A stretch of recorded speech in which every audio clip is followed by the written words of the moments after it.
नमस्कार। आज हम भारत की न्याय व्यवस्था के शिखर यानी सुप्रीम कोर्ट ऑफ इंडिया पर एक बहुत ही गहरी, विस्तृत चर्चा करने वाले हैं। नमस्कार।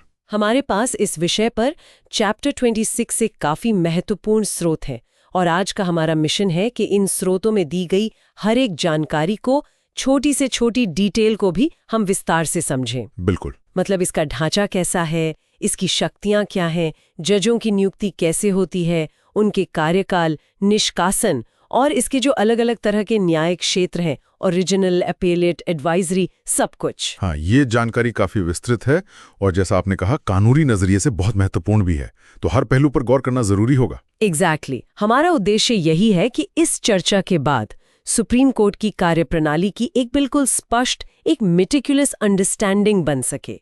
तो चलिए शुरू करते हैं। जरूर। देखिए, सुप्रीम कोर्ट सिर्फ संविधान का गार्डियन नहीं है, बल्कि ये हमारे नागरिकों के मौलिक अधिकारों का प्रोटेक्टर, उनका प्रहरी भी है। तो इसकी कार्यप्रणाली और शक्तियों को बारीकी से समझना वाकई में बहुत आवश्यक है। चलिए शुरू करते हैं। तो सबसे पहले ये समझना जरूरी है कि भारत की जो न्याय व्यवस्था है वो अमेरिका से कैसे अलग है। यहाँ पर एक एकीकृत प्रणाली है ना, इंटीग्रेटेड जुडिशरी जिसे कहते हैं। हाँ, बिल्कुल सही कहा। ये एक बहुत बुनियादी अंतर है। अमेरिका में देखिए, फेडरल लॉज के लिए अलग फेडरल जुडिशरी है और स्टेट लॉज के लिए हर स्टेट की अपनी अलग जुडिशरी है। एक तरह से दोहरी व्यवस्था है। पर भारत में ऐसा नहीं है। यहाँ एक एकीकृत इंटीग्रेटेड न्यायपालिका है। इसमें सुप्रीम कोर्ट सबसे ऊपर है, शिखर पर। हाँ। और उसके नीचे फिर आते हैं हाई कोर्ट्स, जो राज्य स्तर पर होते हैं। और फिर हाई कोर्ट्स के नीचे अन्य अधीनस्थ न्यायालय जैसे डिस्ट्रिक्ट कोर्ट्स वगैरह, वो सब आते हैं। ओके। और ये जो एकल प्रणाली है, यही प्रणाली केंद्र के कानूनों को भी लागू करती है और राज्य के कानूनों को भी।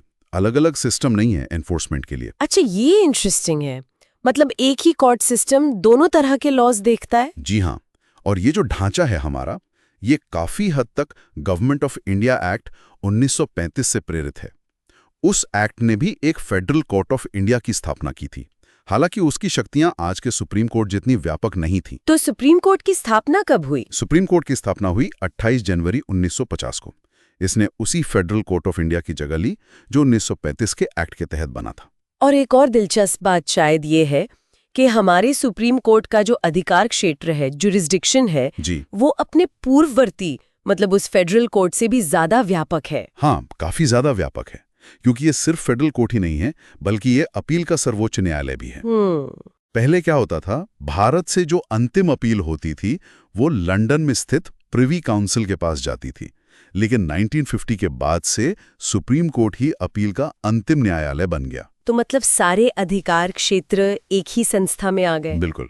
और संविधान के भाग वी में आर्टिकल्स 124 से लेकर 147 तक ये सारे प्रावधान सुप्रीम कोर्ट के संगठन, उसकी स्वतंत्रता, अधिकार क्षेत्र, शक्तियां और प्रक्रियाओं से ही संबंधित हैं। ओके। और संसद को भी अधिकार दिया गया है कि वो इन चीजों को रेगुलेट कर सकती है, नियम वगैरह बना सकती है। ठीक है।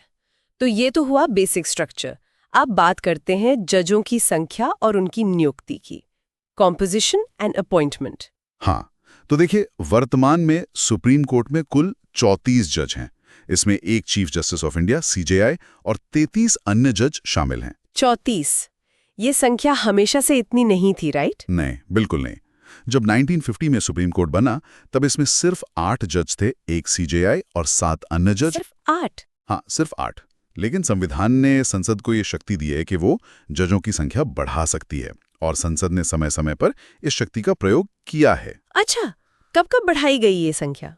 देखिए, 1956 में इसे बढ़ाकर 11 किया गया, फिर 1960 में 14, 1977 में 18, 1986 में 26, 2008 में 31 किया गया। ओके। और हाल ही में 2019 में इसे बढ़ाकर 34 कर दिया गया है, जो कि वर्तमान संख्या है। आपके स्रोत में शायद टेबल 26.2 होगी, उसमें ये सारी डिटेल्स हैं। हाँ, है। अब सबसे महत्वपूर्ण सवाल, नियुक्ति कैसे होती है? Who appoints them? जजों की नियुक्ति राष्ट्रपति द्वारा की जाती है, the president of India. Okay. अब इसमें थोड़ा फर्क है CJI की नियुक्ति और अन्य जजों की नियुक्ति में। अच्छा। CJI की नियुक्ति करते समय राष्ट्रपति सुप्रीम कोर्ट और हाई कोर्ट के ऐसे जजों से सलाह ले सकते हैं जिनसे वो जरूरी समझें। मतलब मे कंसल्ट लिखा है। लेकिन अन्य जजों की नियुक्ति के लिए राष्ट्रपति हमेशा सीजेआई से सलाह लेते हैं। Shall always consult the CJI, ये अनिवार्य है। अच्छा, सीजेआई से सलाह लेना अनिवार्य है। हाँ, अन्य जजों के लिए। और इसके अलावा राष्ट्रपति सुप्रीम कोर्ट और हाई कोर्ट के अन्य जजों से भी सलाह ले सकते हैं जिनसे वो जरूरी समझें, पर सीजेआई से सलाह लेना मस्ट है। और ये जो सलाह या कंसल्टेशन शब्द है, इसी पर तो सारा विवाद और वो प्रसिद्ध जजेस केसेस हुए हैं, है ना? बिल्कुल सही। इसी कंसल्टेशन शब्द की व्याख्या को लेकर न्यायपालिका और कार्यपालिका के बीच काफी मतभेद रहा है और सुप्रीम कोर्ट में कई महत्वपूर्ण मामले आए। पहला जजेस केस कब आया था? फर्स्ट जजेस केस, जो SP Gupta versus union of India case के नाम से जाना जाता है, वो 1981 में आया। इसमें कोर्ट ने कहा कि कंसल्टेशन का मतलब कंकरेंस यानी सहमति नहीं है। मतलब बाध्यकारी नहीं है सलाह। हाँ, कोर्ट ने कहा कि यह सिर्फ विचारों का आदान प्रदान है, एक्सचेंज ऑफ व्यूज। राष्ट्रपति को सीजेआई की सलाह मानने की बाध्यता नहीं है। इससे कार्यपालिका का प्रभाव नियुक्ति प्रक्रिया में बढ़ गया था। लेकिन फिर सेकंड जजेस केस आया। हाँ, 1993 में supreme court advocates on record association versus union of India. ये बहुत ही लैंडमार्क केस था। इसमें कोर्ट ने अपना 1981 का फैसला पलट दिया।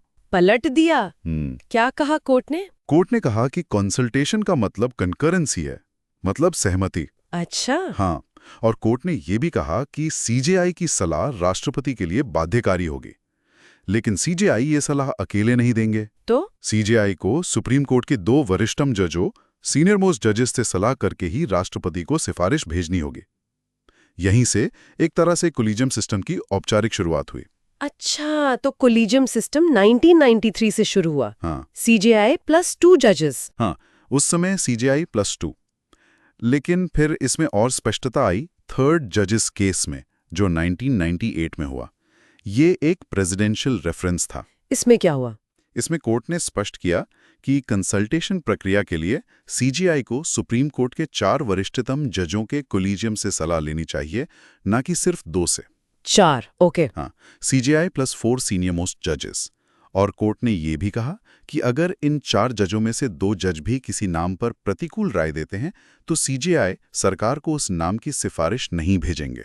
ये तो काफी महत्वपूर्ण बात है। मतलब मेजॉरिटी नहीं, 2 का वीटो भी काफी है। बिल्कुल। और कोर्ट ने यह भी साफ कर दिया कि अगर सीजेआई ने इस कोलिजियम प्रक्रिया का पालन किए बिना कोई सिफारिश भेजी, तो वो सरकार पर बाध्यकारी नहीं होगी। तो ये है वर्तमान collegium system, CJI plus 4 senior most जजेस। जी हाँ, यही व्यवस्था अभी चल रही है। हालांकि बीच में इसे बदलने की कोशिश हुई थी। हाँ, वो NJAC वाला मामला, national judicial appointments commission. Exactly. 2014 में 99वें संविधान संशोधन अधिनियम और national judicial appointments commission act के जरिए संसद ने इस कोलिजियम सिस्टम को बदलने की कोशिश की। NJAC में कौन-कौन थे? NJAC एक बॉडी थी जिसमें सीजेआई, सुप्रीम कोर्ट के 2 वरिष्ठतम जज, कानून मंत्री और 2 प्रतिष्ठित व्यक्ति, एमिनेंट पर्सन शामिल थे। इन प्रतिष्ठित व्यक्तियों को एक कमेटी चुनती जिसमें प्रधानमंत्री, सीजेआई और लोकसभा में विपक्ष के नेता होते। NJAC को सुप्रीम कोर्ट और हाई कोर्ट के जजों की नियुक्ति और तबादले का अधिकार दिया गया था। लेकिन ये चला नहीं? नहीं, 2015 में, जिसे 4th जजेस केस, फिर से supreme court advocates on record association versus union of India कहा जाता है, सुप्रीम कोर्ट ने 99वें संशोधन और NJAC एक्ट दोनों को असंवैधानिक घोषित कर दिया। किस आधार पर? कोर्ट ने कहा कि NJAC न्यायपालिका की स्वतंत्रता के सिद्धांत का उल्लंघन करता है, जो कि संविधान के मूल ढांचे का हिस्सा है, क्योंकि इसमें कार्यपालिका, कानून मंत्री और बाहरी व्यक्तियों का दखल था। अच्छा। इसके साथ ही पुरानी कोलिजियम सिस्टम यानी सीजेआई प्लस 4 वाली व्यवस्था फिर से बहाल हो गई और आज तक वही लागू है। तो ये पूरी कहानी है जजों की नियुक्ति और कोलिजियम सिस्टम की। अब आते हैं मुख्य न्यायाधीश यानी सीजेआई की नियुक्ति पर। इसमें वरिष्ठता, सीनियरिटी का क्या रोल है? देखिए, 1950 से लेकर 1973 तक एक स्थापित परंपरा थी, कन्वेंशन था, कि सुप्रीम कोर्ट के सबसे वरिष्ठ जज को ही सीजेआई नियुक्त किया जाता था। सबसे सीनियर मोस्ट जज? हाँ, लेकिन इस परंपरा को सरकार ने 2 बार तोड़ा। कब?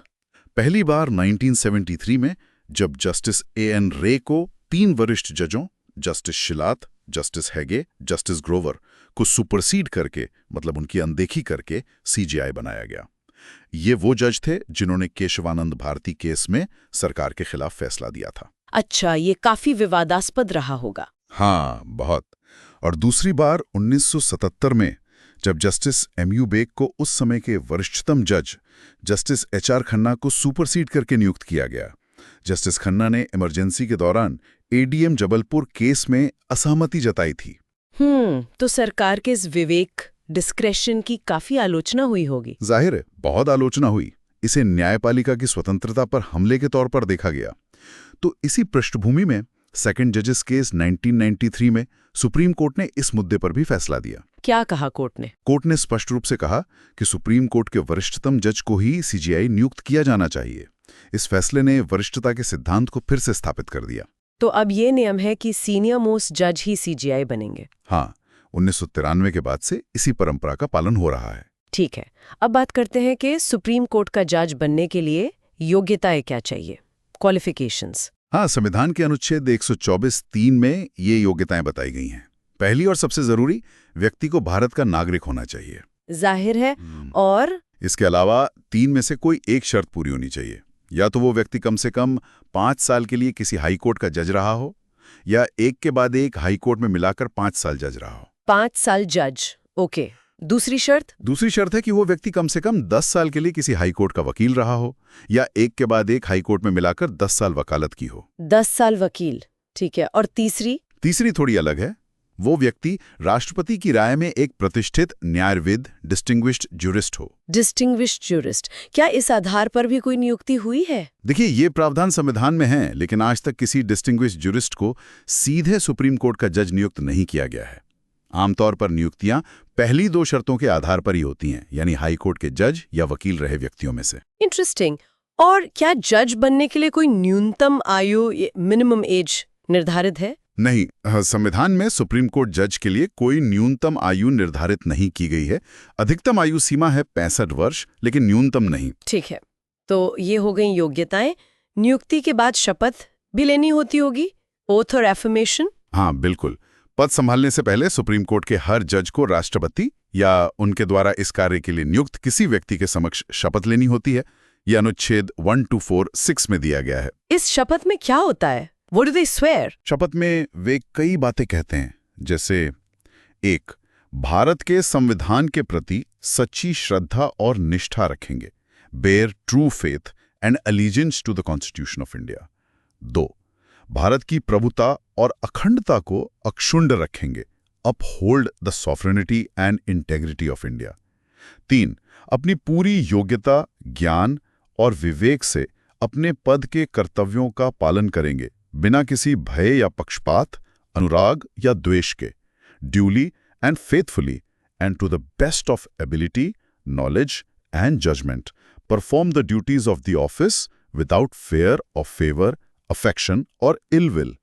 और संविधान और विधियों की मर्यादा बनाए रखेंगे, uphold the constitution and the laws. काफी व्यापक शपथ है। ये उनके पद की गरिमा और जिम्मेदारी को दर्शाती है। निश्चित रूप से। अच्छा, अब आते हैं जजों के वेतन और भत्तों पर, सैलरीज एंड अलाउंसेस।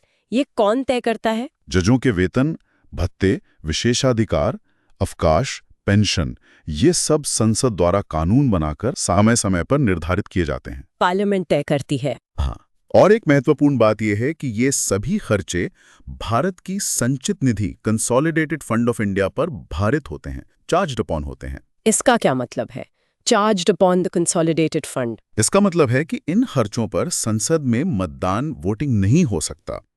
हालांकि इन पर चर्चा, डिस्कशन हो सकती है, पर वोटिंग नहीं होती। ये प्रावधान उनकी वित्तीय स्वतंत्रता सुनिश्चित करने के लिए है, ताकि सरकार उन पर दबाव न बना सके। बिल्कुल।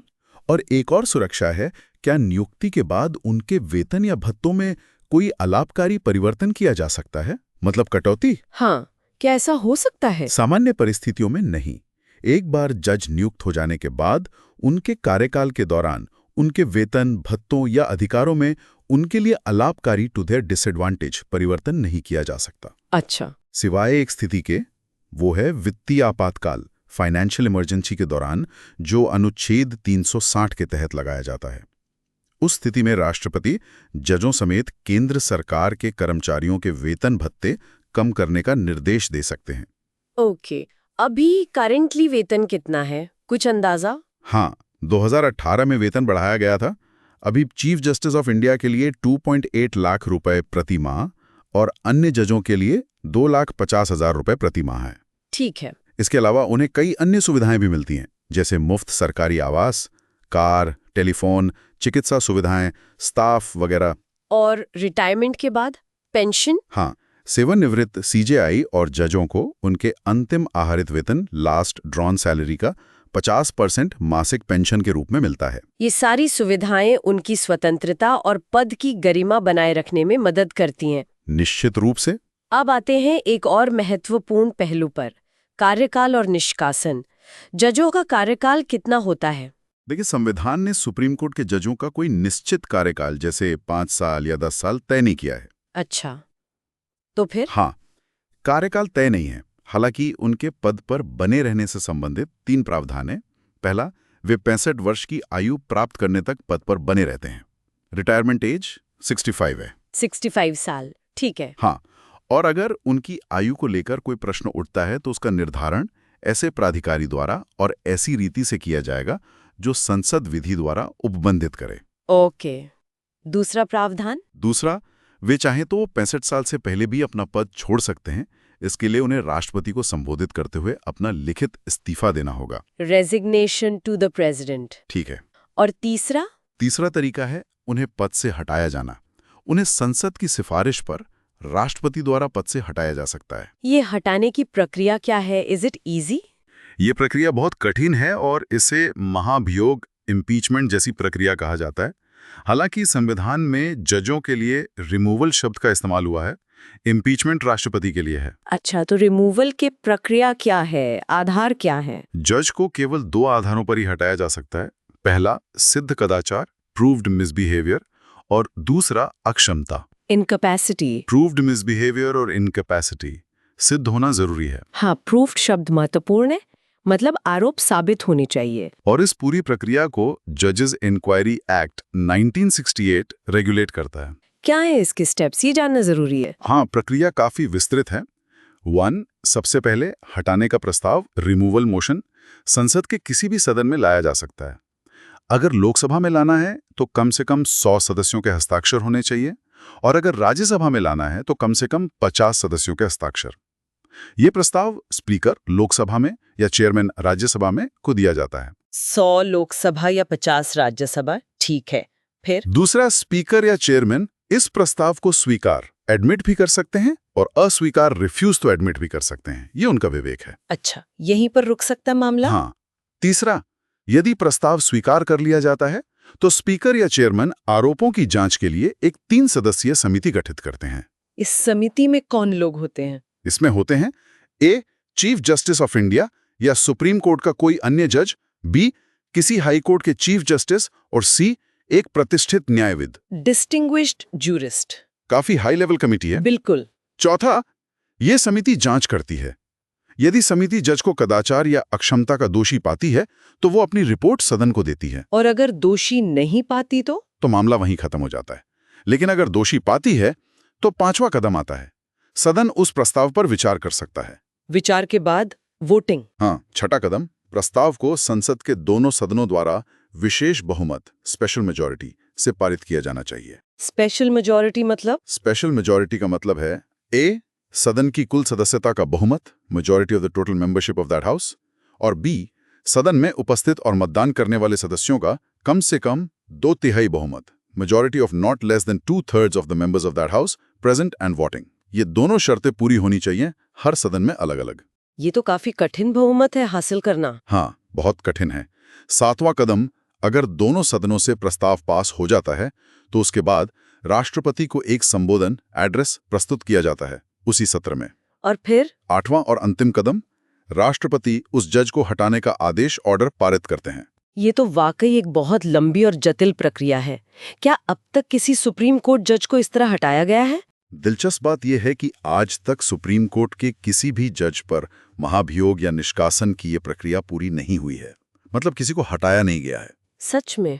कोई कोशिश हुई है? हाँ, एक कोशिश हुई थी।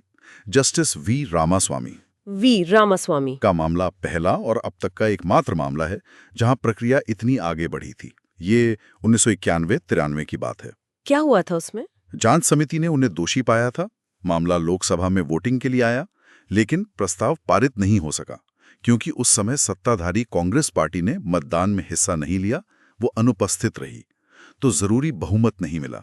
अच्छा, तो प्रक्रिया वहीं रुक गई। हाँ, इसके अलावा और किसी सुप्रीम कोर्ट जज के खिलाफ ये प्रक्रिया इतनी आगे नहीं बढ़ी है। तो ये दिखाता है कि जजों को कार्यकाल की कितनी मजबूत सुरक्षा, सिक्योरिटी ऑफ टेन्योर मिली हुई है। बिल्कुल, ये उनकी स्वतंत्रता के लिए भी बहुत जरूरी है। निश्चित रूप से। अच्छा, कभी-कभी ऐसी स्थिति भी तो आती होगी जब सीजीआई उपलब्ध ना हो या जजों की संख्या कम पड़ जाए।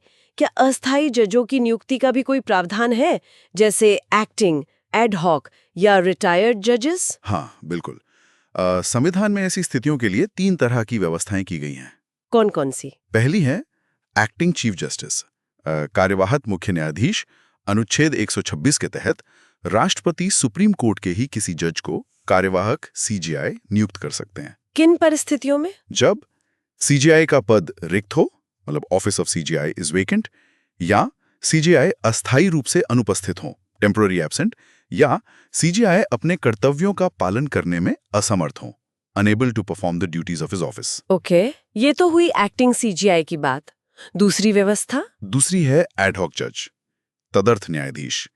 अनुच्छेद 127। ये तब होता है जब सुप्रीम कोर्ट के स्थायी जजों का कोरम पूरा न हो पा रहा हो किसी सेशन को आयोजित करने या जारी रखने के लिए। कोरम पूरा ना हो मतलब पर्याप्त संख्या में जज उपलब्ध ना हो। हाँ, ऐसी स्थिति में सीजेआई राष्ट्रपति की पूर्व सहमति से और संबंधित हाईकोर्ट के चीफ जस्टिस से परामर्श कंसल्टेशन करने के बाद किसी हाईकोर्ट के जज को अस्थायी अवधि के लिए सुप्रीम कोर्ट में तदर्थ जज के रूप में नियुक्त कर सकते हैं। किसी हाईकोर्ट के जज को? हाँ, लेकिन उस हाईकोर्ट जज में सुप्रीम कोर्ट का जज नियुक्त होने की योग्यता होनी चाहिए। और इस तदर्थ जज की शक्तियां क्या होंगी? जिस जज को तदर्थ जज नियुक्त किया जाता है उसे उस अवधि के दौरान सुप्रीम कोर्ट के जज के सभी अधिकार क्षेत्र, शक्तियां और विशेषाधिकार प्राप्त होते हैं। वो बिल्कुल एससी जज की तरह ही काम करते हैं। ये भी एक महत्वपूर्ण प्रावधान है कोरम बनाए रखने के लिए। तीसरी व्यवस्था क्या है? तीसरी व्यवस्था है रिटायर्ड जजेस को बुलाने की। अनुच्छेद 128। रिटायर्ड जजों को? हाँ, सीजीआई राष्ट्रपति की पूर्व सहमति से और संबंधित व्यक्ति की सहमति से सुप्रीम कोर्ट या हाई कोर्ट के किसी सेवानिवृत्त जज से अनुरोध कर सकते हैं कि वो अस्थायी अवधि के लिए सुप्रीम कोर्ट में बैठें और कार्य करें। किस रिटायर्ड जज से अनुरोध किया जा सकता है? ऐसे रिटायर्ड जज से जो सुप्रीम कोर्ट का जज नियुक्त होने की योग्यता रखता हो, अगर वो हाई कोर्ट से रिटायर हुए हैं तो। और इन्हें क्या मिलता है? क्या ये फिर से जज बन जाते हैं? नहीं, उन्हें सुप्रीम कोर्ट का जज नहीं माना जाता, लेकिन उन्हें वो सभी अधिकार क्षेत्र, शक्तियां और विशेष अधिकार प्राप्त होते हैं जो सुप्रीम कोर्ट के जज को होते हैं। उन्हें राष्ट्रपति द्वारा निर्धारित भत्ते मिलते हैं। ये व्यवस्था लंबित मामलों को निपटाने में मदद के लिए की जा सकती है। तो ये तीनों व्यवस्थाएं, एक्टिंग सीजीआई, एड हॉक जज, रिटायर्ड जज, कोर्ट के कामकाज को सुचारू रूप से चलाने में मदद करती हैं? बिल्कुल, जरूरत पड़ने पर इनका उपयोग किया जा सकता है। ठीक है, अब जरा बात करते हैं सुप्रीम कोर्ट के स्थान, सीट और प्रक्रिया, प्रोसीजर की। सुप्रीम कोर्ट कहाँ बैठता है? क्या ये दिल्ली में ही बैठ सकता है? संविधान का अनुच्छेद 130 कहता है कि सुप्रीम कोर्ट दिल्ली में स्थित होगा। The supreme court shell sit in Delhi. तो दिल्ली ही तय है। हाँ, दिल्ली मुख्य स्थान है, लेकिन यही अनुच्छेद सीजीआई को ये अधिकार भी देता है कि वो राष्ट्रपति के अनुमोदन अप्रूवल से कोई अन्य स्थान या स्थानों को भी सुप्रीम कोर्ट के बैठने के लिए निर्धारित कर सकते हैं। मतलब सीजीआई चाहें तो कहीं और भी बेंच लगा सकते हैं। हाँ, राष्ट्रपति की मंजूरी से। लेकिन ये प्रावधान वैकल्पिक है, ऑप्शनल है, अनिवार्य नहीं है। इसका मतलब यह है कि कोई भी व्यक्ति या अदालत राष्ट्रपति या सीजीआई को ये निर्देश नहीं दे सकती कि सुप्रीम कोर्ट को दिल्ली से बाहर किसी और जगह स्थानांतरित किया जाए या वहां बेंच स्थापित की जाए। ये पूरी तरह से सीजीआई और राष्ट्रपति पर निर्भर करता है। अब तक ऐसी कोई बेंच दिल्ली के बाहर स्थायी रूप से स्थापित नहीं हुई है, हालांकि पहले कुछ मौकों पर हैदराबाद और श्रीनगर में बेंच बैठी हैं। ओके, और कोर्ट की अपनी प्रक्रिया मतलब कामकाज का तरीका वो कैसे तय होता है? प्रोसीजर अनुच्छेद 150 के तहत सुप्रीम कोर्ट को ये शक्ति दी गई है कि वो राष्ट्रपति के अनुमोदन से आमतौर पर अपनी प्रैक्टिस और प्रक्रिया प्रोसीजर को विनियमित करने के लिए नियम रूल्स बना सकता है। सुप्रीम कोर्ट खुद अपने नियम बनाता है? हाँ, राष्ट्रपति की मंजूरी से, जैसे कि कौन से मामले कितने जजों की बेंच चुनेगी वगैरह। तो बेंच का गठन कैसे होता है? क्या सारे मामले सभी जज मिलकर सुनते हैं? नहीं, संवैधानिक मामलों या ऐसे मामले जो अनुच्छेद 143 के तहत राष्ट्रपति द्वारा सलाह के लिए भेजे गए हों, उनका निर्णय कम से कम 5 जजों वाली बेंच, कॉन्स्टिट्यूशन बेंच द्वारा किया जाता है। कम से कम 5 जज संवैधानिक मामलों के लिए? हाँ, अन्य सभी मामले आमतौर पर छोटी बेंचों द्वारा तय किए जाते हैं, जिन्हें डिवीजन बेंच कहते हैं, जिसमें 2 या 3 जज हो सकते हैं। कुछ बहुत ही रूटीन मामले सिंगल जज भी सुन सकते हैं। और फैसले कैसे होते हैं? बहुमत से? हाँ, सभी निर्णय खुली अदालत में सुनाए जाते हैं और बहुमत से दिए जाते हैं। अगर किसी जज की राय अलग हो तो? Dissenting opinion? हाँ, जज चाहे तो बहुमत के फैसले से असहमत होते हुए अपना अलग निर्णय या राय दे सकते हैं। ये भी रिकॉर्ड का हिस्सा बनता है और कई बार भविष्य में बहुत महत्वपूर्ण साबित होता है। सही, ये पारदर्शिता और न्यायिक विचार विमर्श को दर्शाता है। बिल्कुल। अब तक हमने सुप्रीम कोर्ट के संगठन, नियुक्ति, कार्यकाल, स्थान और प्रक्रिया के बारे में बात की। अब एक बहुत ही महत्वपूर्ण विषय पर आते हैं, न्याय की स्वतंत्रता, इंडिपेंडेंस ऑफ द कोर्ट। ये क्यों जरूरी है और इसे कैसे सुनिश्चित किया जाता है? देखिए, सुप्रीम कोर्ट भारतीय लोकतांत्रिक व्यवस्था में एक अत्यंत महत्वपूर्ण भूमिका निभाता है। जैसा हमने शुरू में कहा, यह संघीय न्यायालय है, अपील का उच्चतम न्यायालय है, नागरिकों के मौलिक अधिकारों का गारंटर है और सबसे बढ़कर संविधान का संरक्षक और अंतिम व्याख्याता है। हाँ, ये भूमिकाएं बहुत बड़ी हैं। बिल्कुल, इसलिए इसे जो कर्तव्य सौंपे गए हैं उनके प्रभावी निर्वहन के लिए इसकी स्वतंत्रता मतलब इंडिपेंडेंस बहुत ही ज्यादा आवश्यक हो जाती है। इसे कार्यपालिका यानी मंत्रिपरिषद और विधायिका यानी संसद के किसी भी तरह के दबाव, अतिक्रमण या हस्तक्षेप से मुक्त होना चाहिए, तभी वो निष्पक्ष होकर न्याय कर सकता है। तो संविधान ने इसके स्वतंत्रता सुनिश्चित करने के लिए क्या प्रावधान किए हैं? What are the safeguards? संविधान निर्माताओं ने इस बात का बहुत ध्यान रखा। उन्होंने सुप्रीम कोर्ट के स्वतंत्र और निष्पक्ष कामकाज को सुनिश्चित करने के लिए कई ठोस प्रावधान किए हैं। एक एक करके देखते हैं। जरूर। पहला, नियुक्ति का तरीका, मोड ऑफ अपॉइंटमेंट। जैसा हमने देखा, जजों की नियुक्ति राष्ट्रपति द्वारा न्यायपालिका के सदस्यों यानी सीजीआई और अन्य जजों के परामर्श से कोलिजियम सिस्टम के तहत की जाती है। ये कार्यपालिका के पूर्ण विवेक, एब्सोल्यूट डिस्क्रेशन को कम करता है और ये सुनिश्चित करने की कोशिश करता है कि न्यायिक नियुक्तियां राजनीतिक या अन्य बाहरी विचारों पर आधारित ना हों। हाँ, कोलिजियम सिस्टम का एक मुख्य तर्क यही दिया जाता है। दूसरा, कार्यकाल की सुरक्षा, सिक्योरिटी ऑफ टेन्योर। जजों को कार्यकाल की सुरक्षा प्रदान की जाती है। उन्हें केवल संविधान में उल्लिखित आधारों, सिद्ध कदाचार या अक्षमता पर और बताई गई कठिन प्रक्रिया द्वारा ही राष्ट्रपति हटा सकते हैं। वो राष्ट्रपति की मर्जी, प्लेजर ऑफ द प्रेसिडेंट पर पद धारण नहीं करते, हालांकि नियुक्ति पत्र में ऐसा लिखा होता है। ये हमने अभी विस्तार से देखा। हाँ, ये सुरक्षा सुनिश्चित करती है कि वे बिना किसी डर या पक्षपात के अपने कर्तव्यों का पालन करें। और जैसा हमने कहा, आज तक किसी जज पर महाभियोग सफल नहीं हुआ है। तीसरा क्या है? तीसरा, निश्चित सेवा शर्तें, फिक्स्ड सर्विस कंडीशंस। जजों के वेतन, भत्ते, विशेषाधिकार, अवकाश और पेंशन संसद द्वारा निर्धारित किए जाते हैं। और महत्वपूर्ण बात यह है कि इन्हें वित्तीय आपातकाल को छोड़कर नियुक्ति के बाद उनके लिए अलाभकारी रूप से बदला नहीं जा सकता। Financial security. चौथा, संचित निधि पर भारित व्यय, expenses charged on consolidated fund.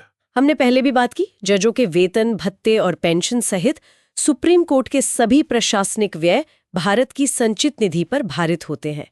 इन पर संसद में मतदान नहीं हो सकता। हाँ, ये भी फाइनेंशियल इंडिपेंडेंस देता है। पांचवा, न्यायाधीशों के आचरण पर बहस नहीं, कंडक्ट ऑफ जजेस कैन नॉट बी डिस्कस्ड। संविधान ये रोक लगाता है कि जजों द्वारा अपने कर्तव्यों के निर्वहन में किए गए आचरण पर संसद या किसी राज्य विधानमंडल में कोई चर्चा नहीं हो सकती, सिवाय तब जब उनके निष्कासन का प्रस्ताव विचाराधीन हो। ये उनकी गरिमा बनाए रखने के लिए है। बिल्कुल। छठा, सेवानिवृत्ति के बाद प्रैक्टिस पर रोक, ban on practice after retirement. Supreme court के सेवानिवृत्त जज भारत के किसी भी न्यायालय या प्राधिकरण के समक्ष प्रैक्टिस प्लीडिंग और एक्टिंग नहीं कर सकते। रिटायरमेंट के बाद वकालत नहीं कर सकते। हाँ, सुप्रीम कोर्ट के रिटायर्ड जज नहीं कर सकते। ये सुनिश्चित करता है कि वे पद पर रहते हुए भविष्य में किसी लाभ की आशा में कोई निर्णय ना दें। ये भी महत्वपूर्ण है। सातवां, अपनी अवमानना के लिए दंड देने की शक्ति, power to punish for its contempt. Supreme court किसी भी व्यक्ति को अपनी या अपने अधीनस्थ न्यायालयों की अवमानना, कॉन्टेम्प्ट के लिए दंडित कर सकता है। यह शक्ति उसके अधिकार, गरिमा और सम्मान को बनाए रखने के लिए और उसके आदेशों का पालन सुनिश्चित करने के लिए आवश्यक है। इस पर हम बाद में और बात करेंगे। हाँ, कोर्ट ऑफ रिकॉर्ड वाले सेक्शन में। आठवां, अपना स्टाफ नियुक्त करने की स्वतंत्रता, freedom to appoint its staff. CGI को यह अधिकार है कि वो सुप्रीम कोर्ट के अधिकारियों और कर्मचारियों को बिना कार्यपालिका के हस्तक्षेप के नियुक्त कर सकें। उनकी सेवा शर्तें भी सीजीआई निर्धारित कर सकते हैं। ये प्रशासनिक स्वतंत्रता देता है। Administrative independence. Yes. ठीक है। नवा, इसकी न्यायिक क्षेत्र में कटौती नहीं की जा सकती। It's jurisdiction can not be curtailed. संसद सुप्रीम कोर्ट के न्यायिक क्षेत्र और शक्तियों में कटौती करने के लिए अधिकृत नहीं है। संविधान ने जो विभिन्न प्रकार के न्यायिक क्षेत्र दिए हैं, उनकी गारंटी है। हाँ, संसद इसका विस्तार जरूर कर सकती है। जुरिस्डिक्शन कम नहीं हो सकता, बढ़ सकता है। हाँ, और 10वां और बहुत महत्वपूर्ण, कार्यपालिका से न्यायपालिका का पृथक्करण, separation of judiciary from executive. संविधान का अनुच्छेद 50, जो राज्य के नीति निदेशक तत्वों का हिस्सा है, यह निर्देश देता है कि राज्य सार्वजनिक सेवाओं में न्यायपालिका को कार्यपालिका से अलग करने के लिए कदम उठाएगा। इसका मतलब है कि कार्यकारी अधिकारियों के पास न्यायिक शक्तियां नहीं होनी चाहिए और न्यायपालिका पर कार्यपालिका का नियंत्रण नहीं होना चाहिए। Article 50, separation of powers. हाँ, ये चेक्स एंड बैलेंसेस के लिए बहुत जरूरी है। तो ये 10 प्रमुख प्रावधान हैं जो सुप्रीम कोर्ट की स्वतंत्रता को सुनिश्चित करते हैं। ये वाकई काफी मजबूत सुरक्षा कवच है। रहनी चाहिए, क्योंकि सुप्रीम कोर्ट की भूमिका ही ऐसी है। बिल्कुल। तो अब जब हमने स्वतंत्रता की बात कर ली है, तो अब आते हैं सुप्रीम कोर्ट के मुख्य काम पर। इसके न्यायिक क्षेत्र और शक्तियां, जुरिस्डिक्शन एंड पावर्स, ये बहुत व्यापक है ना? हाँ, बहुत ही व्यापक। संविधान ने सुप्रीम कोर्ट को बहुत व्यापक न्यायिक क्षेत्र और अनेक शक्तियां प्रदान की हैं। जैसा मैंने पहले कहा, ये सिर्फ एक फेडरल कोर्ट नहीं है जैसे अमेरिकी सुप्रीम कोर्ट है, बल्कि ये ब्रिटिश हाउस ऑफ लॉर्ड्स का उत्तराधिकारी भी है, जो पहले अपील का उच्चतम न्यायालय था। ये संविधान का अंतिम व्याख्याता और गारंटर है और नागरिकों के मौलिक अधिकारों का भी रक्षक है। इसीलिए डॉक्टर B.R. अम्बेडकर ने संविधान सभा में कहा था कि भारतीय सुप्रीम कोर्ट के पास शायद दुनिया के किसी भी अन्य सुप्रीम कोर्ट से अधिक शक्तियां हैं। ये तो बहुत बड़ी बात है। हाँ, इसकी शक्तियों और न्यायिक क्षेत्र को अगर हम मोटे तौर पर वर्गीकृत करें तो कई श्रेणियां बनती हैं। कौन कौन सी मुख्य श्रेणियां हैं? देखिए, मुख्य रूप से हम इन्हें बांट सकते हैं। पहला, ओरिजिनल जुरिस्डिक्शन, मूल या आरंभिक न्यायिक क्षेत्र। दूसरा, रिट जुरिस्डिक्शन, रिट न्यायिक क्षेत्र। तीसरा, अपीलीय न्यायिक क्षेत्र। चौथा, एडवाइजरी जुरिस्डिक्शन, सलाहकार न्यायिक क्षेत्र। पांचवा, एक कोर्ट ऑफ रिकॉर्ड, अभिलेख न्यायालय होने की शक्ति। छठा, पावर ऑफ जुडिशियल रिव्यू, न्यायिक समीक्षा की शक्ति। सातवां, कॉन्स्टिट्यूशनल इंटरप्रिटेशन, संवैधानिक व्याख्या का अधिकार। आठवां, और कुछ अन्य शक्तियां, अदर पावर्स भी हैं। काफी लंबी लिस्ट है, चलिए एक एक करके समझते हैं। सबसे पहले ओरिजिनल जुरिस्डिक्शन, मूल न्यायिक क्षेत्र का क्या मतलब है? मूल न्यायिक क्षेत्र का मतलब है ऐसे मामले जिनकी सुनवाई सीधे सुप्रीम कोर्ट में शुरू होती हैं, किसी निचली अदालत से अपील के जरिए नहीं। सीधे सुप्रीम कोर्ट में कौन से मामले? एक संघीय अदालत के रूप में सुप्रीम कोर्ट भारतीय संघ की विभिन्न इकाइयों के बीच होने वाले विवादों का फैसला करता है। ये खास तौर पर ऐसे विवादों पर लागू होता है जो ए, केंद्र सरकार और एक या अधिक राज्यों के बीच हो, सेंटर वर्सेस स्टेट्स। हाँ, या केंद्र सरकार और कोई राज्य या कई राज्य एक तरफ हो और एक या अधिक अन्य राज्य दूसरी तरफ हो। Centre plus states versus states. बिल्कुल। या सी, दो या अधिक राज्यों के बीच आपस में हो। हाँ, तो ये जो संघीय प्रकृति के विवाद हैं, जिनमें कानून या तथ्य का कोई प्रश्न शामिल है, जिस पर किसी कानूनी अधिकार का अस्तित्व निर्भर करता है, उन पर सुप्रीम कोर्ट का एक्सक्लूसिव ओरिजिनल जुरिस्डिक्शन है। इसमें दो शब्द महत्वपूर्ण हैं, एक्सक्लूसिव और ओरिजिनल। हाँ, एक्सक्लूसिव का मतलब है कि केवल सुप्रीम कोर्ट ही ऐसे विवादों का फैसला कर सकता है, कोई और अदालत जैसे हाई कोर्ट नहीं कर सकती। ओके। और ओरिजिनल का मतलब है कि ऐसे विवादों की सुनवाई सीधे सुप्रीम कोर्ट में ही शुरू होती है, अपील द्वारा नहीं। पीड़ित पक्ष सीधे सुप्रीम कोर्ट जा सकता है। तो क्या सभी तरह के विवाद इसमें आते हैं? नहीं, कुछ अपवाद भी हैं। ये न्याय क्षेत्र कुछ खास तरह के विवादों तक विस्तारित नहीं होता। जैसे कि जैसे कोई ऐसा विवाद जो किसी संविधान पूर्व संधि, समझौता, वाचा, सगाई, सनद या इसी तरह के अन्य लिखत से उत्पन्न होता है और वो लिखत संविधान लागू होने के बाद भी प्रभावी है। पुरानी संधियों से जुड़े मामले। हाँ। बी, कोई ऐसा विवाद जो किसी संधि, समझौते आदि से उत्पन्न होता है जो विशेष रूप से यह प्रावधान करता है कि सुप्रीम कोर्ट का न्याय क्षेत्र ऐसे विवाद तक विस्तारित नहीं होगा। अगर संधि में ही लिखा हो कि एससी नहीं सुनेगा। बिल्कुल। सी, अंतर्राज्यीय जल विवाद, इंटरस्टेट वाटर डिस्प्यूट्स, इसके लिए अलग ट्रिब्यूनल बनाने का प्रावधान है अनुच्छेद 262। हाँ, कावेरी जल विवाद जैसे मामले। सही। डी, वित्त आयोग, फाइनेंस कमीशन को संदर्भित किए गए मामलों से संबंधित विवाद। ई, केंद्र और राज्यों के बीच कुछ खर्चों और पेंशन्स के समायोजन, adjustment of certain expenses and pension से संबंधित विवाद। ओके। और एफ, केंद्र और किसी राज्य के बीच वाणिज्यिक प्रकृति का कोई साधारण विवाद। मतलब बिजनेस डिस्प्यूट टाइप का। हाँ। और एक और महत्वपूर्ण बात, कोई नागरिक अगर केंद्र या राज्य सरकार के खिलाफ कोई केस करना चाहे तो वो इस ओरिजिनल जुरिस्डिक्शन में नहीं आता।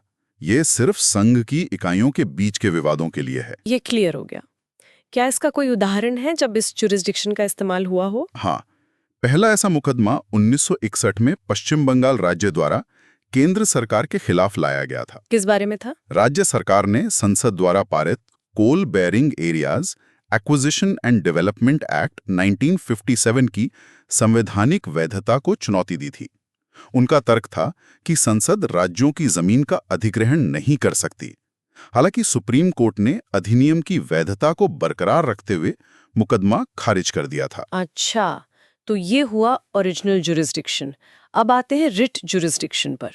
ये मौलिक अधिकारों से जुड़ा है। हाँ बिल्कुल। संविधान ने सुप्रीम कोर्ट को नागरिकों के मौलिक अधिकारों, फंडामेंटल राइट्स का रक्षक और गारंटर बनाया है। ये सुप्रीम कोर्ट की बहुत महत्वपूर्ण शक्तियों में से एक है। कैसे रक्षा करता है सुप्रीम कोर्ट? संविधान का अनुच्छेद 32, आर्टिकल 32 किसी भी पीड़ित नागरिक को अपने मौलिक अधिकारों के हनन के मामले में सीधे सुप्रीम कोर्ट जाने का अधिकार देता है और सुप्रीम कोर्ट को इन अधिकारों के प्रवर्तन, इन्फोर्समेंट के लिए निर्देश, डायरेक्शंस, ऑर्डर्स या रिट्स जारी करने का अधिकार है। रिट, ये कौन-कौन सी रिट्स होती हैं? हैबियस कॉर्पस, जिसका मतलब है शरीर प्रस्तुत करो, ये अवैध हिरासत के खिलाफ होती है। 2, परमादेश, मैंडेमस, मतलब हम आदेश देते हैं। ये किसी लोक अधिकारी को उसका कानूनी कर्तव्य करने का आदेश देने के लिए होती है। 3, प्रतिषेध, प्रोहिबिशन, मतलब रोकना। ये किसी निचली अदालत या ट्रिब्यूनल को उसके अधिकार क्षेत्र से बाहर जाने से रोकने के लिए होती है। 4, उत्प्रेषण, सर्च्योररी, मतलब प्रमाणित होना या सूचित करना। ये किसी निचली अदालत से मामले को अपने पास मंगाने या उसके फैसले को रद्द करने के लिए होती है। 5, अधिकार पृच्छा, क्वो वारंटो, मतलब किस अधिकार से। ये किसी व्यक्ति द्वारा अवैध रूप से किसी सार्वजनिक पद को धारण करने से रोकने के लिए होती है। ये 5 रिट्स तो मौलिक अधिकारों के हनन पर कोई भी सीधे सुप्रीम कोर्ट जा सकता है। हाँ बिल्कुल। इस मामले में सुप्रीम कोर्ट का मूल न्यायिक क्षेत्र ओरिजिनल जुरिस्डिक्शन है, क्योंकि नागरिक सीधे सुप्रीम कोर्ट आ सकता है। लेकिन ये अनन्य, एक्सक्लूसिव नहीं है। एक्सक्लूसिव क्यों नहीं है? क्योंकि हाईकोर्ट्स को भी अनुच्छेद 226, आर्टिकल 226 के तहत मौलिक अधिकारों के प्रवर्तन के लिए रिट जारी करने का अधिकार है। नागरिक चाहें तो पहले हाईकोर्ट भी जा सकते हैं। तो सुप्रीम कोर्ट और हाई कोर्ट के रिट जुरिस्डिक्शन में क्या अंतर है? एक बहुत महत्वपूर्ण अंतर है। सुप्रीम कोर्ट अनुच्छेद 32 के तहत रिट केवल मौलिक अधिकारों, फंडामेंटल राइट्स के उल्लंघन के लिए ही जारी कर सकता है। केवल फंडामेंटल राइट्स के लिए? हाँ, जबकि हाई कोर्ट अनुच्छेद 226 के तहत मौलिक अधिकारों के लिए तो रिट जारी कर ही सकता है, साथ ही किसी अन्य उद्देश्य के लिए भी रिट जारी कर सकता है। एनी अदर पर्पस का मतलब है किसी सामान्य कानूनी अधिकार, ऑर्डिनरी लीगल राइट के उल्लंघन के लिए भी। अच्छा, तो इस लिहाज से हाई कोर्ट का रिट जुरिस्डिक्शन ज्यादा व्यापक हुआ, वाइडर स्कोप। हाँ बिल्कुल। High courts writ jurisdiction is wider than that of the supreme court in this respect. लेकिन एक और अंतर है। वो क्या? सुप्रीम कोर्ट पूरे भारत के क्षेत्र में किसी भी व्यक्ति या सरकार के खिलाफ रिट जारी कर सकता है, जबकि हाई कोर्ट केवल अपने क्षेत्रीय अधिकार क्षेत्र, टेरिटोरियल जुरिस्डिक्शन के भीतर ही व्यक्ति या सरकार के खिलाफ रिट जारी कर सकता है, या फिर अगर कार्रवाई का कारण, कॉज ऑफ एक्शन, उसके क्षेत्र में उत्पन्न हुआ हो। तो सुप्रीम कोर्ट का टेरिटोरियल रीच ज्यादा बड़ा है। हाँ, और अनुच्छेद 32 अपने आप में एक मौलिक अधिकार है, राइट टू कॉन्स्टिट्यूशनल रेमेडीज। इसलिए सुप्रीम कोर्ट अपने रिट जुरिस्डिक्शन को मना नहीं कर सकता, जबकि अनुच्छेद 226 विवेकाधीन है। हाईकोर्ट चाहे तो राहत देने से इनकार कर सकता है। ये भी एक महत्वपूर्ण अंतर है। तो ये हुआ रिट जुरिस्डिक्शन। अब आते हैं एपिलेट जुरिस्डिक्शन पर, अपील सुनने की शक्ति। हाँ, जैसा हमने पहले भी कहा, सुप्रीम कोर्ट मुख्य रूप से अपील का न्यायालय है, कोर्ट ऑफ अपील है। ये निचली अदालतों, खासकर हाईकोर्ट्स के फैसलों के खिलाफ अपील सुनता है। इसका अपीली क्षेत्राधिकार बहुत व्यापक है। इसे कैसे बांटा जा सकता है? इसे हम 4 मुख्य श्रेणियों में बांट सकते हैं। ए, संवैधानिक मामलों में अपील। बी, दीवानी यानी सिविल मामलों में अपील। सी, आपराधिक यानी क्रिमिनल मामलों में अपील। डी, विशेष अनुमति द्वारा अपील। 4 तरह की अपील्स। पहली, संवैधानिक मामलों में अपील, ये कब होती है? अनुच्छेद 132 के तहत किसी हाई कोर्ट के फैसले, जजमेंट, डिक्री या फाइनल ऑर्डर के खिलाफ सुप्रीम कोर्ट में अपील की जा सकती है अगर हाई कोर्ट यह प्रमाणित कर दे कि मामले में संविधान की व्याख्या, इंटरप्रिटेशन ऑफ द कॉन्स्टिट्यूशन से संबंधित कानून का कोई महत्वपूर्ण प्रश्न, सब्सटैंशियल क्वेश्चन ऑफ लॉ शामिल है। Substantial question of law related to constitution's interpretation. और अगर हाई कोर्ट सर्टिफिकेट ना दे तो? अगर हाई कोर्ट सर्टिफिकेट देने से इनकार कर देता है, तब भी सुप्रीम कोर्ट अपील की अनुमति दे सकता है अगर उसे लगता है कि मामले में ऐसा प्रश्न शामिल है। ओके। दूसरी, सिविल मामलों में अपील। अनुच्छेद 133 के तहत किसी हाई कोर्ट के सिविल मामले में दिए गए फैसले के खिलाफ सुप्रीम कोर्ट में अपील हो सकती है अगर हाई कोर्ट यह प्रमाणित कर दे कि पहला, मामले में सामान्य महत्व का कानून का एक महत्वपूर्ण प्रश्न शामिल है, और दूसरा, हाईकोर्ट की राय में उस प्रश्न का निर्णय सुप्रीम कोर्ट द्वारा किया जाना आवश्यक है। यहाँ भी 2 शर्तें हैं। क्या पहले कोई पैसे की लिमिट भी थी? हाँ, पहले संविधान में यह था कि 20,000 रुपये या उससे अधिक मूल्य के दीवानी मामलों में ही अपील हो सकती थी, लेकिन 30वें संविधान संशोधन अधिनियम 1972 द्वारा ये मौद्रिक सीमा समाप्त कर दी गई। अब केवल कानून के महत्वपूर्ण प्रश्न का होना जरूरी है। ठीक है। तीसरी श्रेणी, क्रिमिनल मामलों में अपील। हाँ, अनुच्छेद 134, आपराधिक मामलों में सुप्रीम कोर्ट हाई कोर्ट के फैसले के खिलाफ अपील सुनता है अगर हाई कोर्ट किसी आरोपी व्यक्ति की दोष मुक्ति, एक्विटल, को पलट दिया है और उसे मौत की सजा सुनाई है। एक्विटल को पलटकर डेथ सेंटेंस। हाँ, या दूसरा, किसी अधीनस्थ न्यायालय, सबऑर्डिनेट कोर्ट से किसी मामले को सुनवाई के लिए अपने पास मंगाया या withdrawn for trial before itself है और उस मामले में आरोपी व्यक्ति को दोषी ठहराकर उसे मौत की सजा सुनाई है। निचली अदालत से केस लेकर खुद सजाए मौत दी हो। सही। या तीसरा, हाई कोर्ट ये प्रमाणित कर दे, सर्टिफाइज अंडर आर्टिकल 134A, कि मामला सुप्रीम कोर्ट में अपील के योग्य है, fit for appeal to the supreme court. ये तो संविधान के प्रावधान है। क्या संसद ने इसे और बढ़ाया है? हाँ, 1970 में संसद ने सुप्रीम कोर्ट के आपराधिक अपीलीय क्षेत्राधिकार का विस्तार किया था। Supreme court enlargement of criminal appellate jurisdiction act 1970 पारित करके। इससे क्या फर्क पड़ा? इसके अनुसार 2 और मामलों में हाई कोर्ट के फैसले के खिलाफ सुप्रीम कोर्ट में अपील हो सकती है, बिना हाई कोर्ट के सर्टिफिकेट के भी, यदि हाई कोर्ट ने किसी आरोपी की दोष मुक्ति, एक्विटल, के आदेश को पलट दिया है और उसे आजीवन कारावास, लाइफ इम्प्रिजनमेंट या 10 साल या उससे अधिक की कैद की सजा सुनाई है। अच्छा, सजाए मौत के अलावा उम्र कैद या 10+ साल की सजा। हाँ, या दूसरा, यदि हाई कोर्ट ने किसी अधीनस्थ न्यायालय से मामला अपने पास मंगाया है और आरोपी को दोषी ठहराया है और उसे आजीवन कारावास या 10 साल या उससे अधिक की कैद की सजा सुनाई है। तो क्रिमिनल अपील का दायरा काफी बढ़ गया है। बिल्कुल, ये अभियुक्तों के अधिकारों की रक्षा के लिए महत्वपूर्ण कदम था। अब चौथी और आखिरी तरह की अपील, विशेष अनुमति द्वारा appeal, appeal by special leave. ये क्या है? ये आर्टिकल 136 में है शायद। हाँ, अनुच्छेद 136 ये सुप्रीम कोर्ट की एक बहुत ही असाधारण और व्यापक शक्ति है।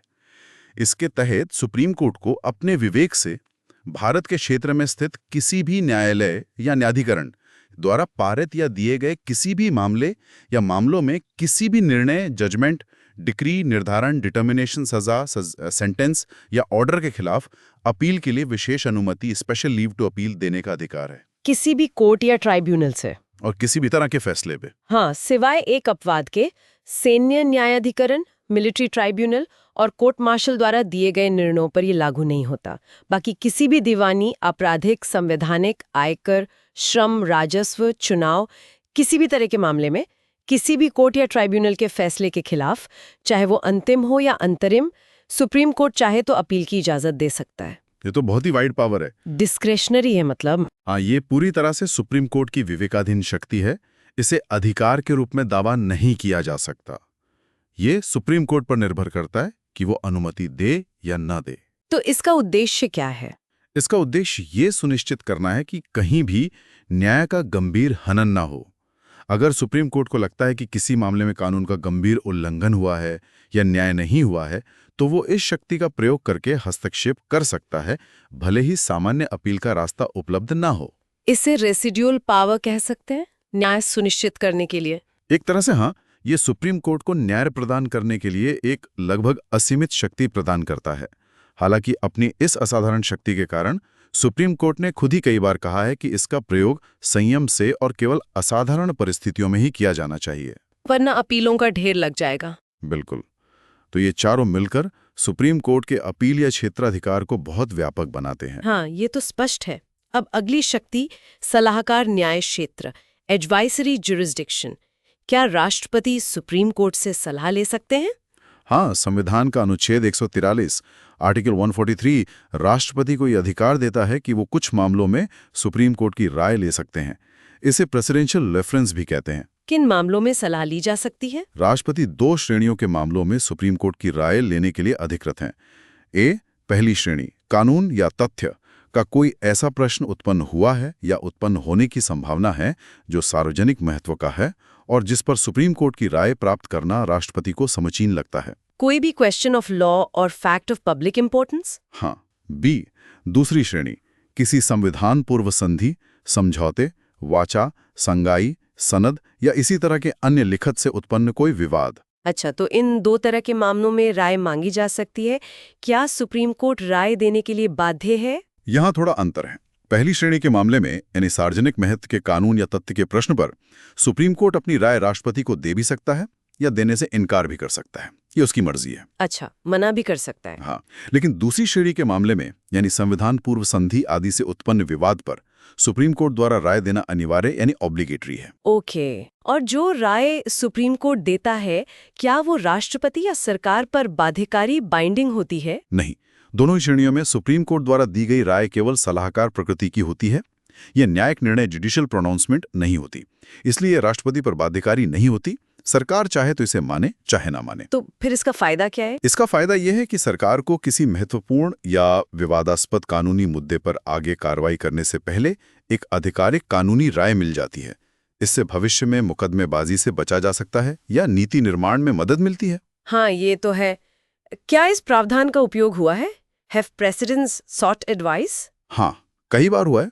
1950 से अब तक शायद 15 बार राष्ट्रपति ने अनुच्छेद 143 के तहत सुप्रीम कोर्ट के सलाहकार क्षेत्राधिकार का उपयोग किया है। कुछ प्रमुख उदाहरण बता सकते हैं? हाँ, कुछ बहुत महत्वपूर्ण रेफरेंस रहे हैं, जैसे Delhi laws act 1951, Kerala education bill 1958, Berubari union मामला 1960 भारत पाक समझौते पर, sea customs act 1963, Keshav Singh case 1964 विधानमंडल के विशेषाधिकारों पर, राष्ट्रपति चुनाव 1974 चुनाव करवाने की अनिवार्यता पर, विशेष न्यायालय विधेयक 1978, जम्मू और कश्मीर पुनर्स्थापना अधिनियम 1982, कावेरी जल विवाद न्यायाधिकरण 1992, राम जन्मभूमि मामला 1993 बाबरी मस्जिद स्थल पर, न्यायाधीशों की नियुक्ति के लिए परामर्श प्रक्रिया 1998 जो 3rd जजेस केस बना, प्राकृतिक गैस और LNG के संबंध में विधायी क्षमता 2001, गुजरात विधानसभा चुनाव 2002, Punjab termination of agreements act 2004 और 2G स्पेक्ट्रम मामला 2012।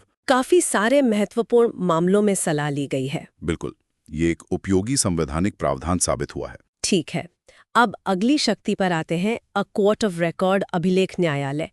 इसका क्या अर्थ है? अनुच्छेद 129 आर्टिकल 129 सुप्रीम कोर्ट को कोर्ट ऑफ रिकॉर्ड घोषित करता है। इसके 2 मुख्य निहितार्थ हैं। क्या है वो? पहला, सुप्रीम कोर्ट के निर्णय, कार्यवाही, प्रोसीडिंग्स और कार्य शाश्वत स्मृति और साक्ष्य के लिए अभिलिखित किए जाते हैं। मतलब उनका रिकॉर्ड रखा जाता है। हाँ, और इन अभिलेखों को साक्ष्य के रूप में महत्व दिया जाता है। जब इन्हें किसी अधीनस्थ न्यायालय सबऑर्डिनेट कोर्ट के समक्ष प्रस्तुत किया जाता है तो उन पर सवाल नहीं उठाया जा सकता। उन्हें कानूनी मिसालों, लीगल प्रेसिडेंस और कानूनी संदर्भों के रूप में मान्यता प्राप्त है। मतलब निचली अदालतों के लिए ये बाध्यकारी होते हैं, stare डेसिसिस।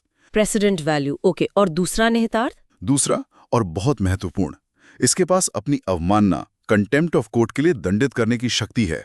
Power to punish for its contempt. Contempt of court, ये क्या होता है? अवमानना का मतलब है अदालत के अधिकार, गरिमा और आदेशों की जानबूझकर अवज्ञा करना या उन्हें कम आंकना। ये शक्ति अदालत के फैसलों को लागू करवाने और न्याय प्रशासन में बाधा डालने वालों को रोकने के लिए जरूरी है। इसके लिए सजा क्या हो सकती है? कंटेम्प्ट ऑफ कोर्ट्स एक्ट 1971 के अनुसार इसमें 6 महीने तक का साधारण कारावास, सिंपल इम्प्रिजनमेंट, या 2000 रुपये तक का जुर्माना, या दोनों शामिल हो सकते हैं। क्या ये शक्ति सिर्फ सुप्रीम कोर्ट के पास है अपनी अवमानना के लिए? नहीं, 1991 में सुप्रीम कोर्ट ने एक फैसले में कहा कि अनुच्छेद 129 के तहत दंडित करने की शक्ति न केवल सुप्रीम कोर्ट के लिए है, बल्कि ये शक्ति उसे पूरे देश में हाई कोर्ट्स, अधीनस्थ न्यायालयों और न्यायाधिकरणों की अवमानना के लिए दंडित करने का अधिकार देती है। हालांकि हाई कोर्ट्स के पास भी अपनी अवमानना के लिए दंड देने की शक्ति अनुच्छेद 215 के तहत है। तो ये काफी व्यापक शक्ति है। अवमानना कितने तरह की होती है? कंटेम्प्ट ऑफ कोर्ट्स एक्ट 1971 के अनुसार अवमानना 2 तरह की हो सकती है: सिविल अवमानना, सिविल कंटेम्प्ट, और आपराधिक अवमानना, क्रिमिनल कंटेम्प्ट। सिविल अवमानना क्या है? सिविल अवमानना का अर्थ है जानबूझकर, विलफुली अदालत के किसी भी निर्णय, डिक्री, निर्देश, आदेश, रिट या अन्य प्रक्रिया की अवज्ञा करना, या अदालत को दिए गए किसी वचन, undertaking given to a court का जानबूझकर उल्लंघन करना। मतलब कोर्ट के ऑर्डर को ना मानना। हाँ, जानबूझकर ना मानना। और आपराधिक अवमानना।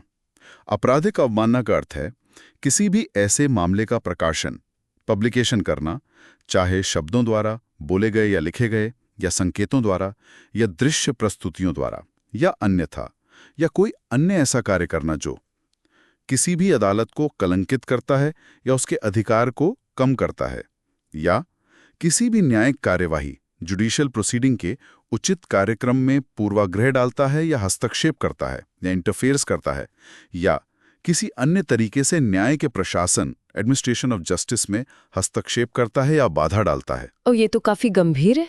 क्या हर आलोचना अवमानना मानी जाएगी? नहीं, ऐसा नहीं है। एक्ट में कुछ अपवाद भी दिए गए हैं, जैसे निर्दोष प्रकाशन, इनोसेंट पब्लिकेशन, और न्यायिक कार्यवाही की निष्पक्ष और सटीक report, fair and accurate report का वितरण अवमानना नहीं है। और अदालतों के प्रशासनिक पक्ष पर टिप्पणी किए बिना मामलों की न्यायिक योग्यता, जुडिशियल मेरिट ऑफ केसेस, पर उचित आलोचना करना भी अवमानना नहीं है। मतलब फैसले की आलोचना की जा सकती है, पर कोर्ट को स्कैंडलाइज नहीं किया जा सकता। ये संतुलन जरूरी है। क्या अवमानना की कार्यवाही कभी भी शुरू की जा सकती है? नहीं, इसकी एक समय सीमा है। अवमानना की तारीख से 1 वर्ष की समाप्ति के बाद अवमानना की कार्रवाई शुरू नहीं की जा सकती, और यह अधिनियम न्याय पंचायतों या अन्य ग्राम न्यायालयों पर लागू नहीं होता। ठीक है, तो ये हुई कोर्ट ऑफ रिकॉर्ड और कंटेम्प्ट पावर की बात। अब आते हैं एक और बहुत चर्चित शक्ति पर, न्यायिक समीक्षा की शक्ति, पावर ऑफ जुडिशियल रिव्यू। हाँ, जुडिशियल रिव्यू ये सुप्रीम कोर्ट की और हाई कोर्ट्स की भी एक अत्यंत महत्वपूर्ण शक्ति है। क्या है ये शक्ति? न्यायिक समीक्षा सुप्रीम कोर्ट की वो शक्ति है जिसके द्वारा वो केंद्र और राज्य सरकारों दोनों के विधायी अधिनियमों, लेजिस्लेटिव एनैक्टमेंट्स, और कार्यकारी आदेशों की संवैधानिकता, कॉन्स्टिट्यूशनैलिटी की जांच करता है। कॉन्स्टिट्यूशनैलिटी चेक करना। हाँ, जांच करने पर यदि वो कानून या आदेश संविधान के प्रावधानों का उल्लंघन करते हुए पाए जाते हैं, मतलब अल्ट्रा वायरस द कॉन्स्टिट्यूशन, तो उन्हें सुप्रीम कोर्ट द्वारा अवैध, इलीगल, असंवैधानिक, अनकॉन्स्टिट्यूशनल और अमान्य, इनवैलिड और नल एंड वॉइड घोषित किया जा सकता है। और इसका परिणाम क्या होता है? परिणाम ये होता है कि फिर उन्हें सरकार द्वारा लागू एनफोर्स नहीं किया जा सकता। वो कानूनी आदेश रद्द हो जाते हैं। ये शक्ति संविधान में कहाँ से मिलती है? क्या जुडिशियल रिव्यू शब्द लिखा है? नहीं, जुडिशियल रिव्यू शब्द के स्पष्ट रूप से उल्लेख संविधान में नहीं है, लेकिन कई अनुच्छेद हैं जो सुप्रीम कोर्ट और हाई कोर्ट्स को भी ये शक्ति प्रदान करते हैं। जैसे अनुच्छेद 13 जो कहता है कि कोई भी कानून जो मौलिक अधिकारों के साथ असंगत है वो शून्य होगा। अनुच्छेद 32 और 226 रिट जुरिस्डिक्शन, अनुच्छेद 131 से 136 अपीलीय जुरिस्डिक्शन, अनुच्छेद 143 सलाहकार ज्यूरिसडिक्शन। अनुच्छेद 245, 246 विधायी शक्तियों का वितरण। अनुच्छेद 251, 254 केंद्र और राज्य कानूनों में असंगति और अनुच्छेद 372 संविधान पूर्व कानूनों का जारी रहना। इन सब में जुडिशियल रिव्यू की शक्ति निहित है। तो ये एक तरह से संविधान की सर्वोच्चता, सुप्रीमेसी ऑफ द कॉन्स्टिट्यूशन और मौलिक अधिकारों की रक्षा के लिए जरूरी है। बिल्कुल, ये संविधान के मूल ढांचे, बेसिक स्ट्रक्चर का भी हिस्सा माना गया है। केशवानंद भारती केस के बाद से इसे संसद भी संशोधन करके छीन नहीं सकती। ठीक है, जुडिशियल रिव्यू के बाद क्या सुप्रीम कोर्ट अपने ही फैसलों की समीक्षा कर सकता है? मतलब रिव्यू जुरिसडिक्शन। हाँ, कर सकता है। अनुच्छेद 137 आर्टिकल 137 सुप्रीम कोर्ट को यह अधिकार देता है कि वो संसद द्वारा बनाए गए किसी कानून या अनुच्छेद 145 के तहत बनाए गए नियमों के अधीन रहते हुए अपने द्वारा सुनाए गए किसी भी निर्णय, जजमेंट प्रोनाउंस्ड या दिए गए आदेश, ऑर्डर मेड की समीक्षा, रिव्यू कर सकता है। मतलब अपने फैसले बदल सकता है। हाँ, इसका मतलब है कि सुप्रीम कोर्ट अपने पहले के फैसलों से बंधा नहीं है, not bound by it's earlier decisions. और अगर उसे लगता है कि जनहित में या न्याय के हित में जरूरी है तो वो अपने पिछले फैसले से हट सकता है, can depart from it. Supreme court आत्म सुधार करने वाली संस्था है। समीक्षा याचिका कब दायर की जा सकती है? सिविल मामलों में निर्णय या आदेश की तारीख से 30 दिनों के भीतर समीक्षा याचिका दायर की जानी चाहिए। किन आधारों पर समीक्षा मांगी जा सकती है? Grounds for review supreme court rules के अनुसार समीक्षा के मुख्य आधार हैं। किसी नए और महत्वपूर्ण मामले या साक्ष्य की खोज जो उचित परिश्रम के बाद भी पहले याचिकाकर्ता की जानकारी में नहीं थे और जिसे पेश नहीं किया जा सका था। नया सबूत मिलना। हाँ, रिकॉर्ड के अवलोकन मात्र से स्पष्ट होने वाली कोई गलती या त्रुटि, मतलब कोई ऑब्वियस मिस्टेक, ऑफिस एरर। हाँ, या तीसरा कोई अन्य पर्याप्त कारण, एनी अदर सफिशिएंट रीजन। ये थोड़ा व्यापक आधार है। समीक्षा याचिकाओं पर सुनवाई कैसे होती है? क्या फिर से बहस होती है? आमतौर पर नहीं।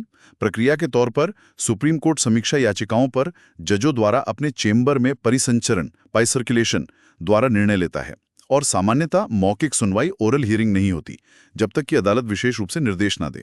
चेंबर में ही फैसला हो जाता है। हाँ, लेकिन हाल के वर्षों में सुप्रीम कोर्ट ने एक और कॉन्सेप्ट विकसित किया है, क्यूरेटिव पिटिशन। क्यूरेटिव पिटिशन, ये क्या है? ये तो रिव्यू के बाद आती है। हाँ, ये रूपा अशोक हुर्रा बनाम अशोक हुर्रा 2002 केस में विकसित हुई। ये एक तरह से अंतिम उपाय है। अगर सुप्रीम कोर्ट का अंतिम फैसला आ गया है, मतलब रिव्यू पिटिशन भी खारिज हो गई है, उसके बाद भी बहुत ही सीमित आधारों पर उस फैसले पर पुनर्विचार के लिए क्यूरेटिव पिटिशन दायर की जा सकती है। इसके आधार क्या है? बहुत सीमित आधार हैं, जैसे कि याचिकाकर्ता को सुनवाई का मौका न मिलना, violation of principles of natural justice, या मामले की सुनवाई करने वाले जज का पूर्वाग्रह, बायस। ये सिर्फ न्याय के गंभीर हनन को रोकने के लिए है। ये तो एक और स्तर की सुरक्षा होगी। हाँ, पर इसका दायरा बहुत ही संकीर्ण रखा गया है। ठीक है, अब आते हैं कॉन्स्टिट्यूशनल इंटरप्रिटेशन पर। संविधान की व्याख्या का अंतिम अधिकार। हाँ, सुप्रीम कोर्ट संविधान का अंतिम व्याख्याता है। इसके पास संविधान के विभिन्न प्रावधानों और उसमें प्रयुक्त भाषा और शब्दों की व्याख्या करने का अंतिम अधिकार है।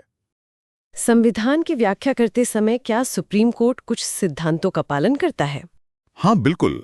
संविधान की व्याख्या करते समय सुप्रीम कोर्ट विभिन्न न्यायिक सिद्धांतों द्वारा निर्देशित होता है। ये सिद्धांत कोर्ट को संविधान के टेक्स्ट और उसकी आत्मा को समझने में मदद करते हैं। कुछ महत्वपूर्ण सिद्धांत बता सकते हैं? हाँ, कई हैं, जैसे पृथक्करणीयता का सिद्धांत, डॉक्ट्रिन ऑफ सिविलिटी।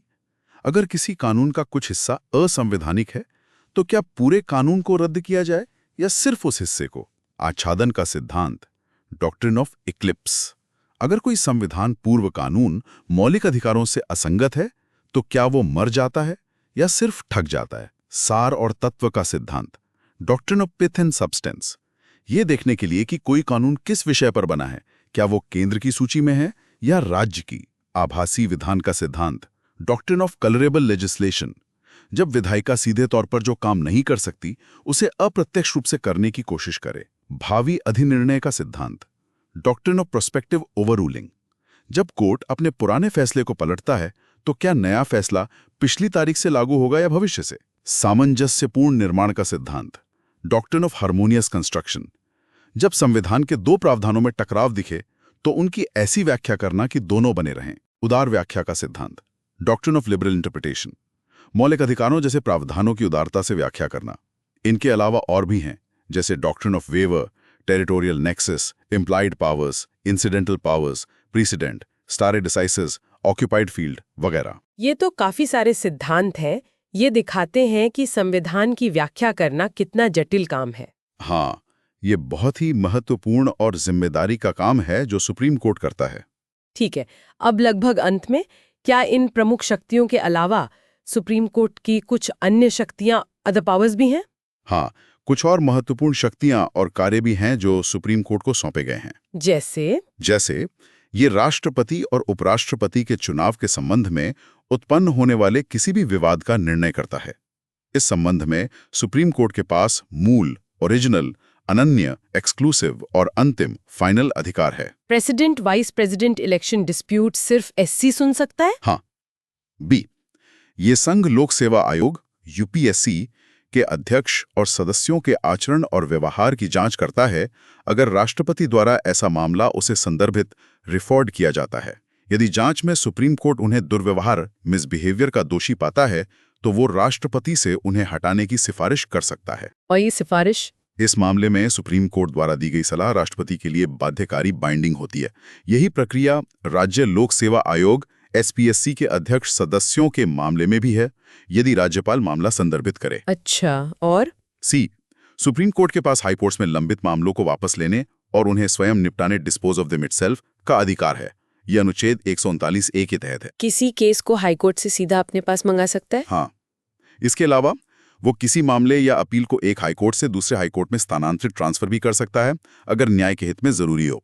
यह शक्ति अनुच्छेद 139A(2) में है। Case transfer power. और? डी, सुप्रीम कोर्ट द्वारा घोषित कानून, law declared by the supreme court, Bharat के क्षेत्र के भीतर सभी अदालतों पर बाध्यकारी होता है। यह अनुच्छेद 141 है जो प्रेसिडेंट की शक्ति देता है। Article 141, law laid down by SC is binding on all courts. हाँ, और अनुच्छेद 144 कहता है कि भारत के क्षेत्र के भीतर सभी प्राधिकरण, अथॉरिटीज, चाहे वो सिविल हों या न्यायिक, सुप्रीम कोर्ट की सहायता में कार्य करेंगे। Shall act in aid of the supreme court, मतलब एससी के आदेशों को लागू करवाने में मदद करेंगे। और एससी के पास पूरे देश में सभी अदालतों और न्यायाधिकरणों, सैन्य को छोड़कर, पर न्यायिक अधीक्षण, जुडिशियल सुपरिंटेंडेंस और नियंत्रण की शक्ति है। वो उनके कामकाज के तरीके को रेगुलेट कर सकता है। Supervisory jurisdiction. हाँ, तो ये कुछ और महत्वपूर्ण शक्तियां हैं। और जैसा हमने पहले कहा था, संसद चाहे तो संघ सूची के मामलों के संबंध में सुप्रीम कोर्ट के न्याय क्षेत्र और शक्तियों को और विस्तारित कर सकती है। विस्तार कर सकती है, कटौती नहीं। सही।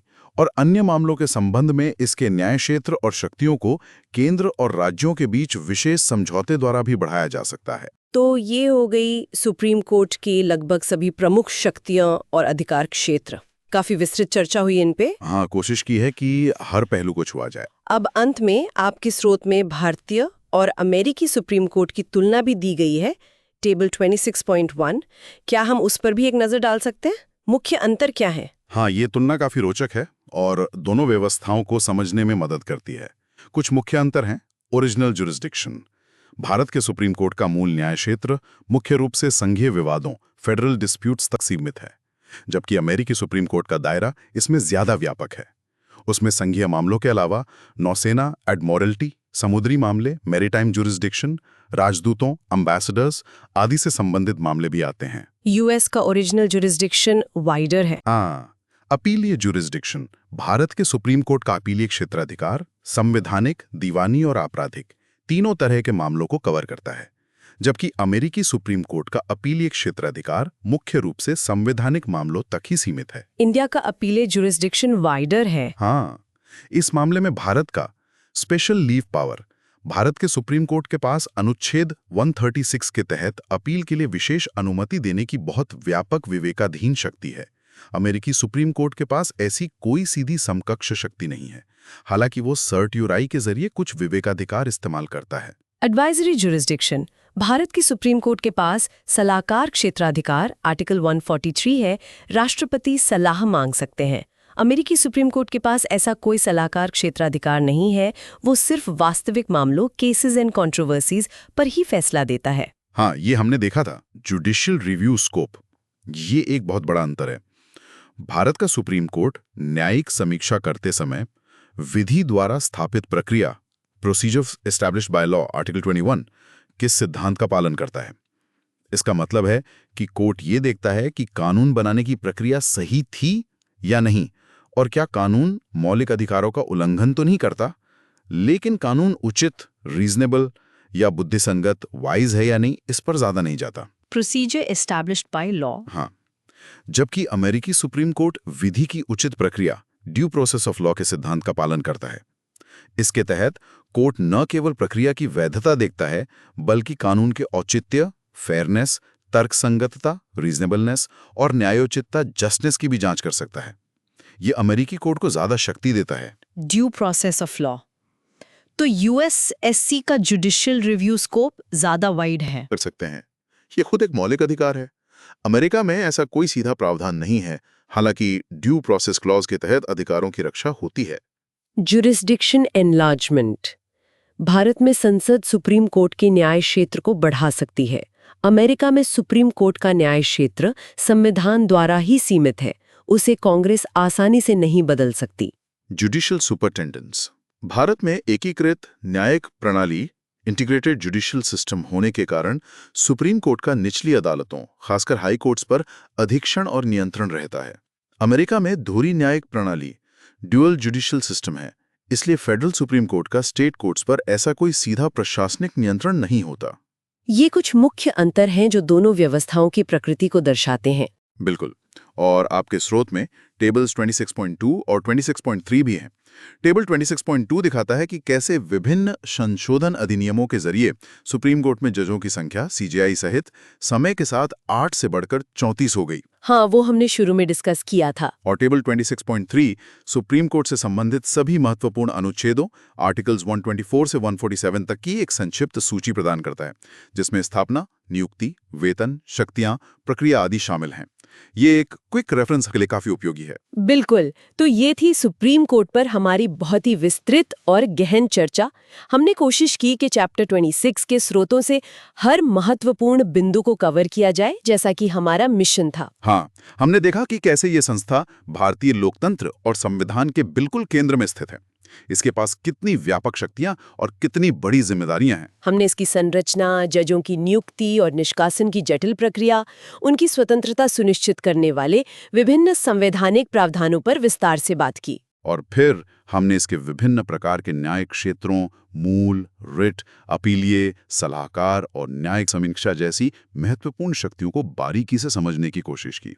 कोर्ट ऑफ रिकॉर्ड और कॉन्स्टिट्यूशनल इंटरप्रिटेशन की भूमिका पर भी चर्चा की। उम्मीद है कि इस गहन विश्लेषण से हमारे श्रोताओं को सुप्रीम कोर्ट की भूमिका और कार्यप्रणाली की एक बहुत ही स्पष्ट और गहरी तस्वीर मिली होगी। हर बिंदु को कवर करना महत्वपूर्ण था और हमने वही प्रयास किया। बिल्कुल। सुप्रीम कोर्ट एक जीवंत संस्था है और इसकी कार्यप्रणाली लगातार विकसित होती रहती है। इसकी समझ रखना हर जागरूक नागरिक के लिए जरूरी है। सही कहा। और अंत में, जैसा कि हम अक्सर करते हैं, श्रोताओं के लिए एक विचारणीय प्रश्न छोड़ जाते हैं। आज के संदर्भ में ये काफी प्रासंगिक है। न्यायपालिका की स्वतंत्रता और उसकी सक्रियता, जुडिशियल एक्टिविज्म, के बीच एक नाजुक संतुलन कैसे बनाए रखा जा सकता है, खासकर तब जब कार्यपालिका और विधायिका के साथ उसके टकराव की स्थितियां बनती हैं। इस संतुलन को साधना क्यों जरूरी है और कैसे साधा जा सकता है? बहुत ही महत्वपूर्ण सवाल है। इस पे विचार करना जरूरी है कि कैसे ये तीनों अंग सामंजस्य बनाकर काम कर सकते हैं। इसी विचार के साथ आज की ये चर्चा यहीं समाप्त करते हैं। धन्यवाद। धन्यवाद।